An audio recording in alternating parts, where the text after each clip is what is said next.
everyone just scoot back a bit. Just stand up and scoot back. No. Never mind. Go scoot back. Just walk through them. Walk through them. This rolls out to 175 feet long with over 40,000 signatures. Wow! This has John Kerry's signature on it, along with Barbara Boxer's.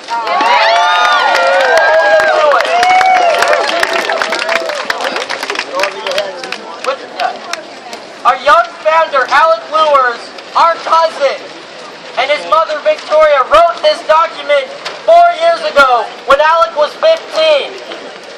He delivered this scroll with 10,000 handwritten signatures to the Senate. Of Environmental and Public Works Committee in 2009, getting signatures from John Kerry and Barbara Boxer.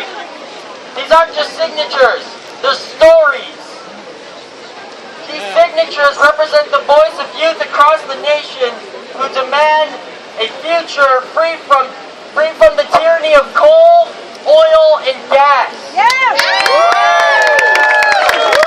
These are stories of youth who have been impacted by climate change, who fear for their future. I fear for my future, but that won't stop me from doing what is right. You've heard from Nelson today, whose compelling story reveals the truth that climate change has a human face. You've heard about Jamie and others who have lost their way of life because of a warming planet. It's time our nation transitions off fossil fuels, and we are here today with our peers and our elders to declare to each other and to our president our movement towards our independence from fossil fuels. Amen. The I Better Youth will read the declaration, and we ask all of you to help us read the final paragraph, which our good buddy Alex Herner-Nichols will help with that. And you will all have to repeat after him. It's going to be a call and response at the very last part. I want to invite all the I Matter youth up to the front to represent the declaration.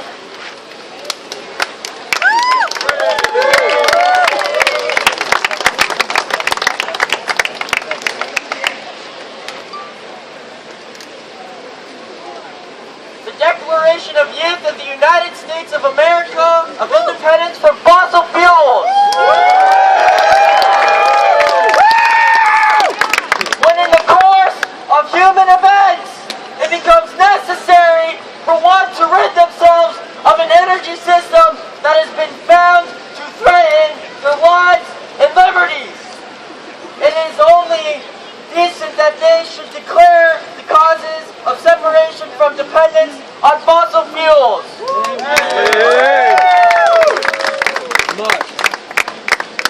We, the youth of these United States, know that some truths are self-evident, that all people are created equal, and that they have certain inalienable rights, especially the right to life, liberty, and the pursuit of happiness.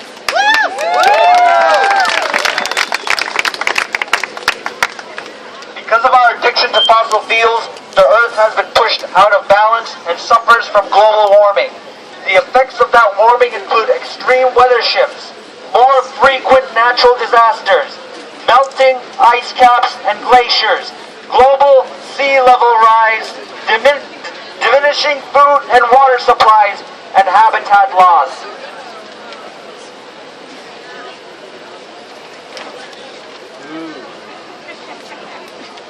These problems put the children of this and every future, thousands of entire species of animals and plants, and future generations in danger of losing their rights to life, liberty, and happiness.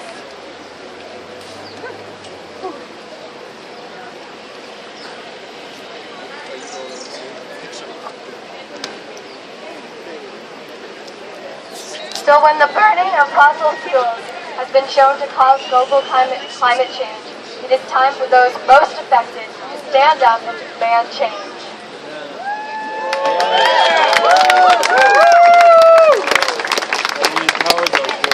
We call for change from our cities, our states, and from our nation, and we commit to change ourselves.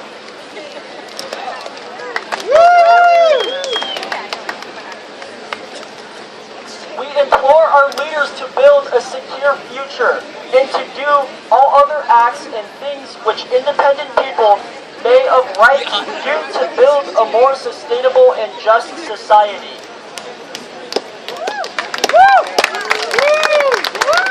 And for the support of this declaration, we mutually pledge our commitment, our passion, and our sacred struggle for equality and justice.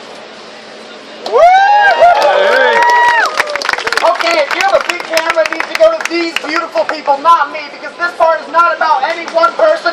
This part is about all of you. Raise your right hand.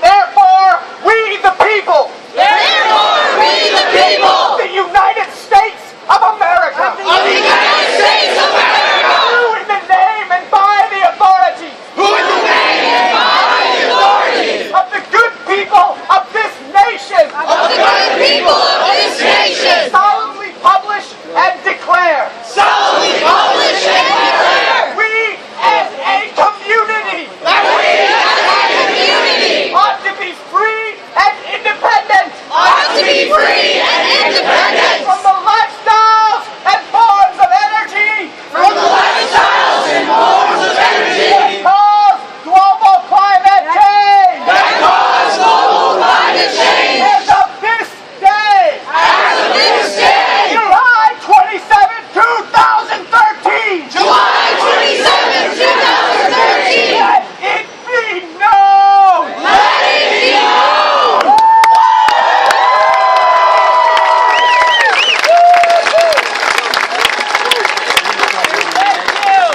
in the words of the great Steve Norris, when it is self-evident that greed and avarice are a serious threat to the lives and well-being of all humans, as well as the animals and the vegetation we share this planet with, it behoves a courageous leader to make difficult, and courageous decisions. Obama, your time in history has come. Refuse the cancel pipeline!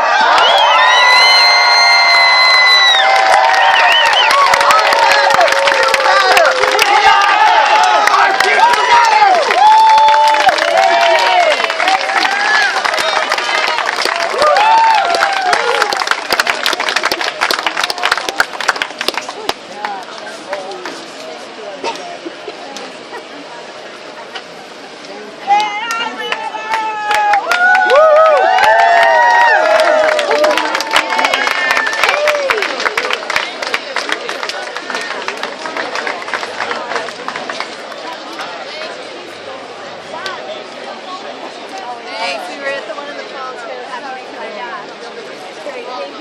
Let's hear it for the youth.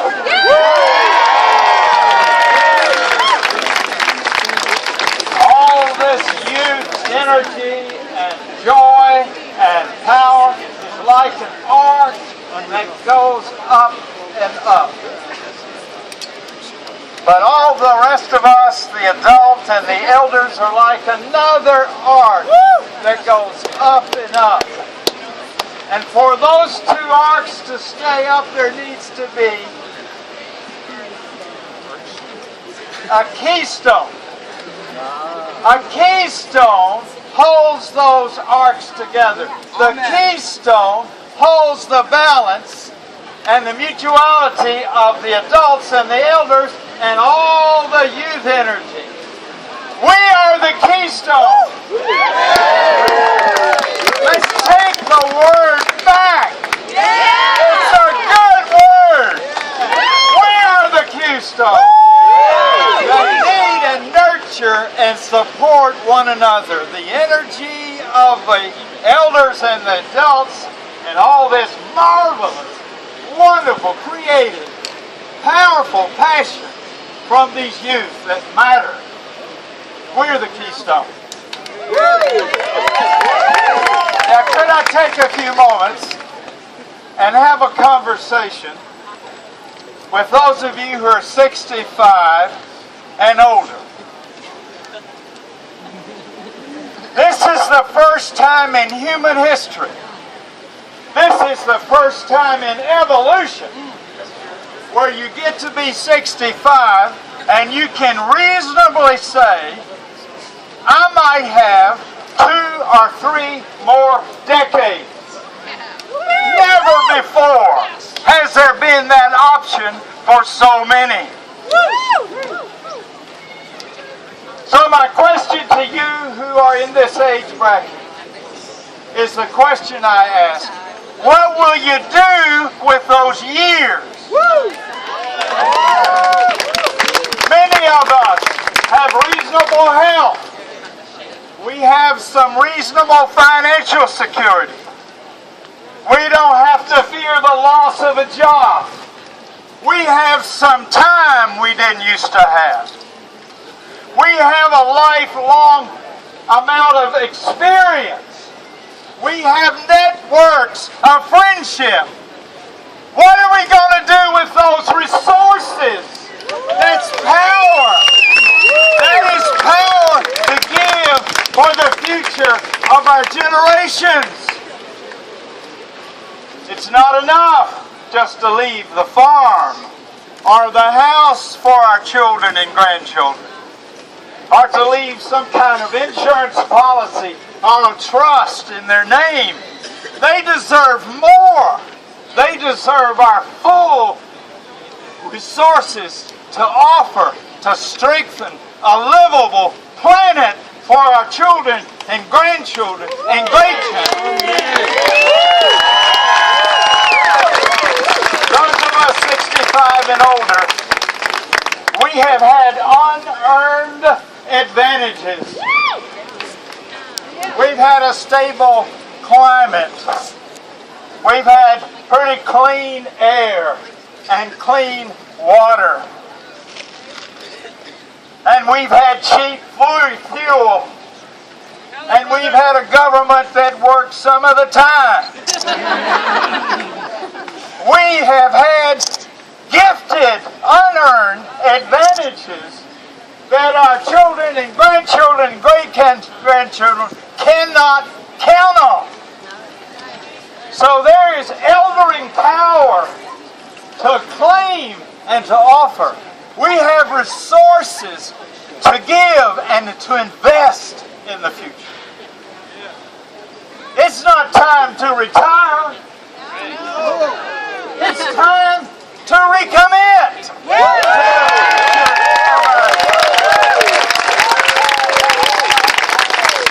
The other day I had an email from somebody, and it had a picture of an older couple and a caption on the side that they had exhaustion-itis.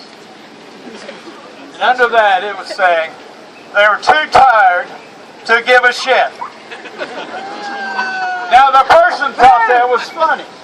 I was outraged. Outraged, not because of the word, the language, but because we have time to care. Not to care. We must care. We must care. Our children demand that we care. Our future generations demand that we who are elders care and invest.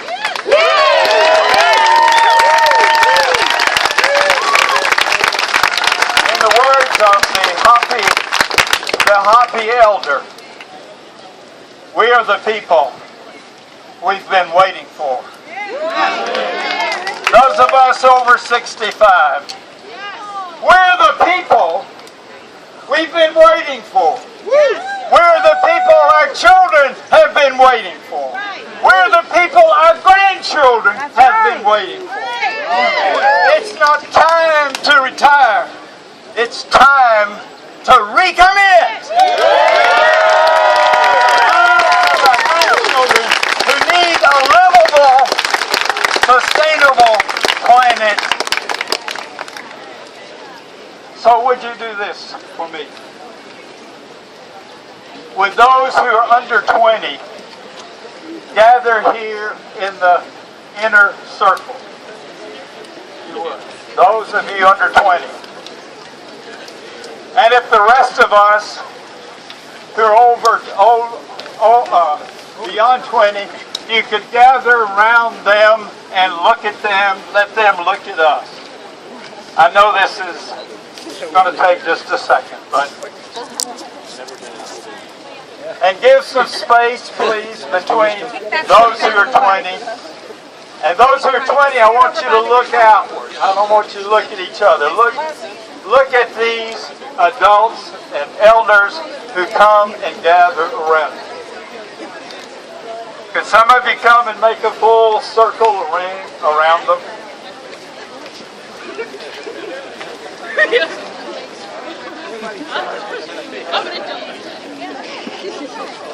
All right.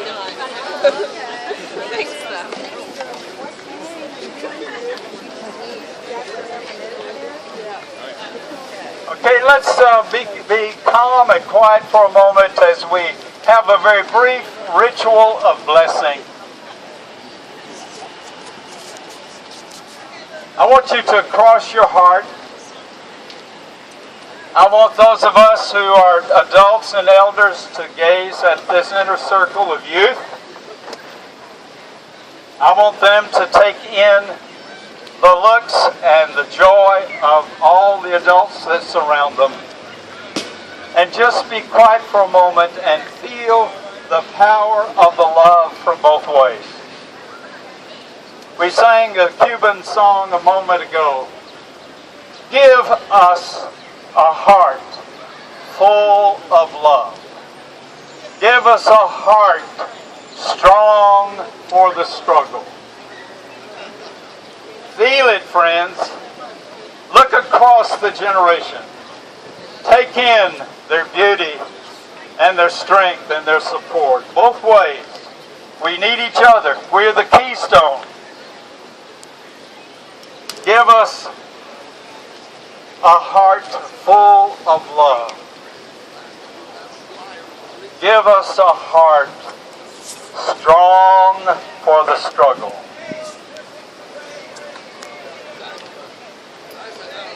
And now, if those on the inner circle and the outer circle could just hold out your hands to each other.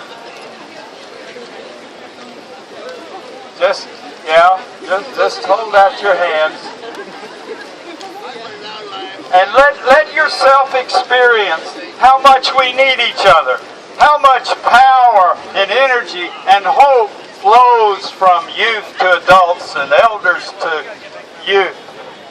Feel how much we are partners with each other. Feel it, friends. Cross the generations. What a gift.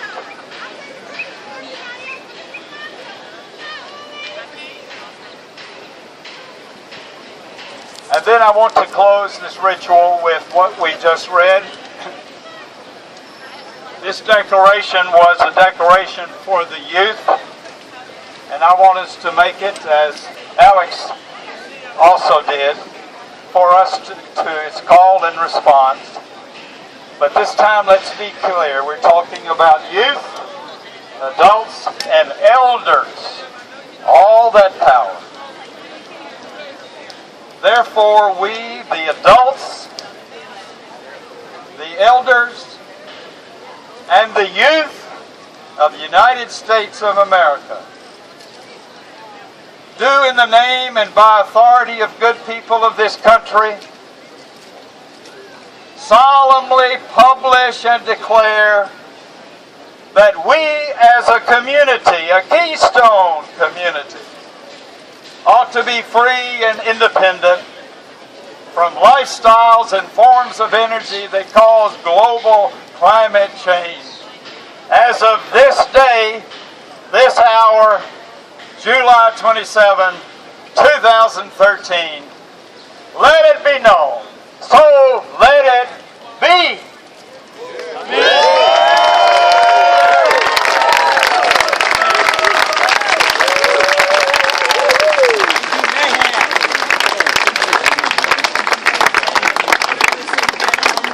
All right. Before he disappears, thank you. Thank you so much for that, Mr. Siler. And so now we have our final speaker. And the name that some of you might be familiar with. I was And no, actually, I do know that this man is the reason why many of us are here today. And we have a lot to thank for his incredibly hard work, his motivation, and his passion in this movement. He has been an inspiration to many of us. I remember sitting in my environmental politics class when I was 19 years old and being assigned The End of Nature. And I didn't know who Bill McKibben was. And I didn't know anything about Step It Up, which was one of the first organizations he started, which I was around for. But I was a believer after I read that. And so without further ado, I'm going to allow Bill McKibben to come up and say a few words.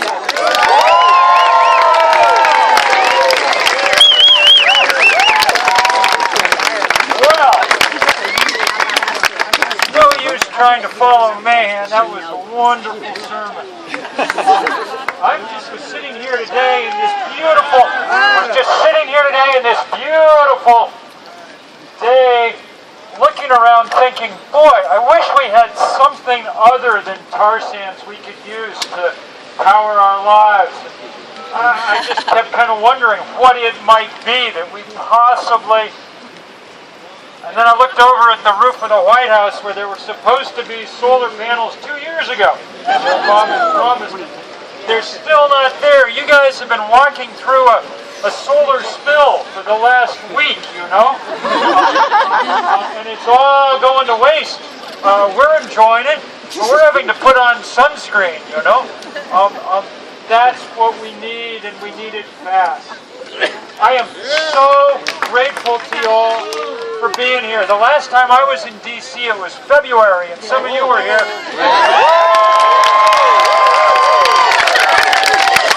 It was cold as can be, but it was a beautiful day. This one. This time we didn't ask everybody to come from all over the country. This is for those of you in this neck of the woods, up and down this part of the eastern seaboard. But I can tell you that every place around the country, people are paying attention. I wasn't walking with you much as I would have liked to have been, because I've been out around the country these last 10 or 12 days, place after place where people are doing the same kind of thing, and I just want you to know that it's happening everywhere. A week ago, today we were in the Straits of Mackinac, between Lake Huron and Lake Erie, where people are fighting a plan to put tar sands pipeline under the Great Lakes. The next night we were in Vancouver, Washington, right on the Oregon border, where they're trying to stop a huge oil port for tar sands oil, and they're trying to stop the coal ports out to the Pacific.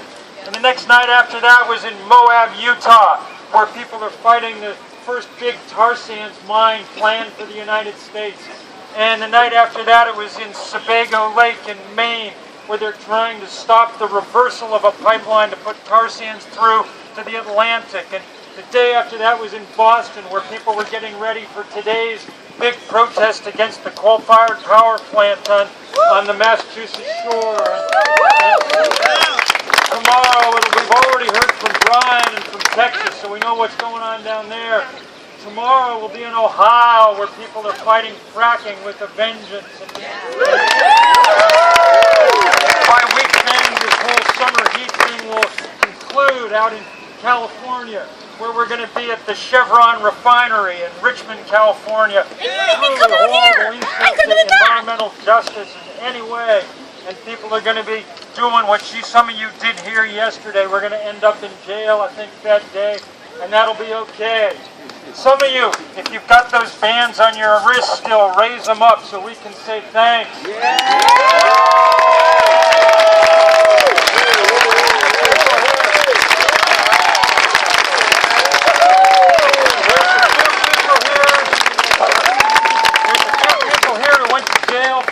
Time yesterday, and what I learned the first time I did it, was that it's not the greatest fun in the whole world, but it's not the end of the world either. The end of the world is the end of the world, and that's why we're here fighting.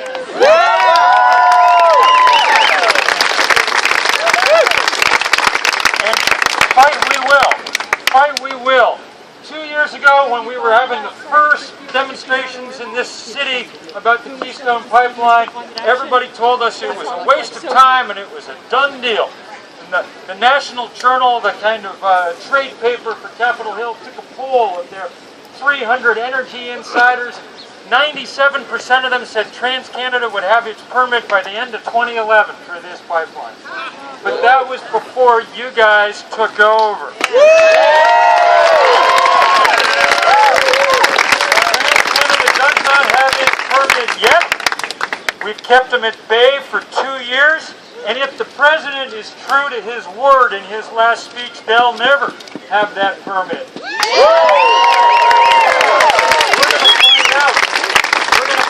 What he's made of, because he made the right test. He said, if this thing increases carbon emissions, then I won't approve it.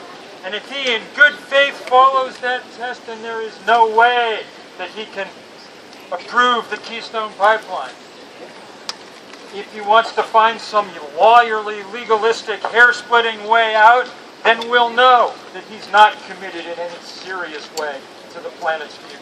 It's going to be the most interesting and momentous decision about an environmental topic in a very long time, thanks to you all. And if it goes the right way, it will be a great celebration, because it'll be the first time that a world leader has ever said, we're not going to do something because of its effect on the climate. And that would be a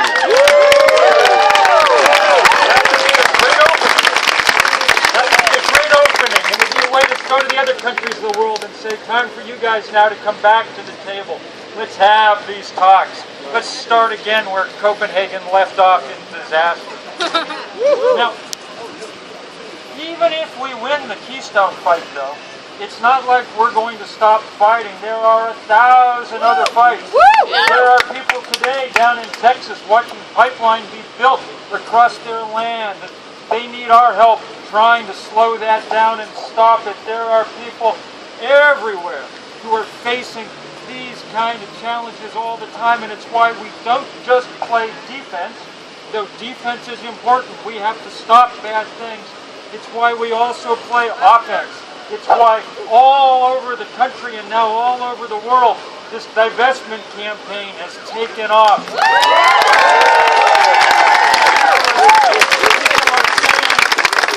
People are saying, we understand that you are a rogue industry now, and that you stand between us and a future. And we're going to keep saying that all the way through. The image that's in my mind, having been all over the country these last few days, is that our movement is a really unique and interesting one. In the way I was saying to people last night, the analogy that's in my mind is to the energy system we have to build. We don't want a few big coal-fired power plants. We want 10 million solar panels all linked together. In the same way, we don't need a movement that's a few leaders or a few huge organizations. What we have all over the country and all over the world are thousands upon thousands of groups of people able to act in their communities, but who also understand that they're part of something global,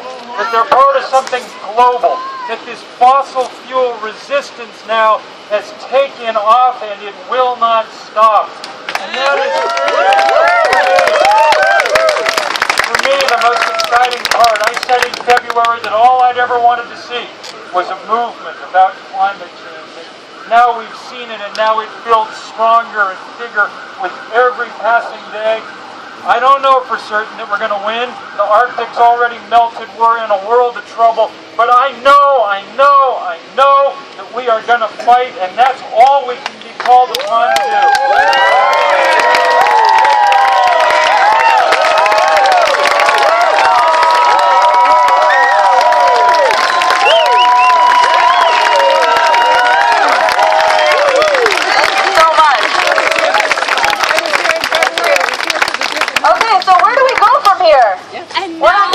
I live in California and I want to be in Portland and I'm stuck here now. For the rest of the summer, we have the Chesapeake Climate Action Network that organizes in this region, in DC, Maryland, and Virginia around various community issues, environmental issues, and the most important for everyone here. The first place that I saw Mike Tidwell speak and that I saw Bill McKibben speak was at Power Shift. Power Shift is the largest youth environmental conference in the entire world. And this fall, October 18th through the 21st, we will be in Pittsburgh. We will be 10,000 young people strong, and we will be building this movement out so that this is not going to be an issue when I am Bill's age I'm standing here and talking about. All the young people here, there are Energy Action Coalition fellows standing in green shirts holding up whiteboards right there. Please sign up with them for Power Shift after this. A couple minutes for people that are helping out with the rally. If you have a sun, a windmill, or an ice cream cone on a bamboo pole, please bring it to the fountain behind us, back that way, to return to the Asheville prom team.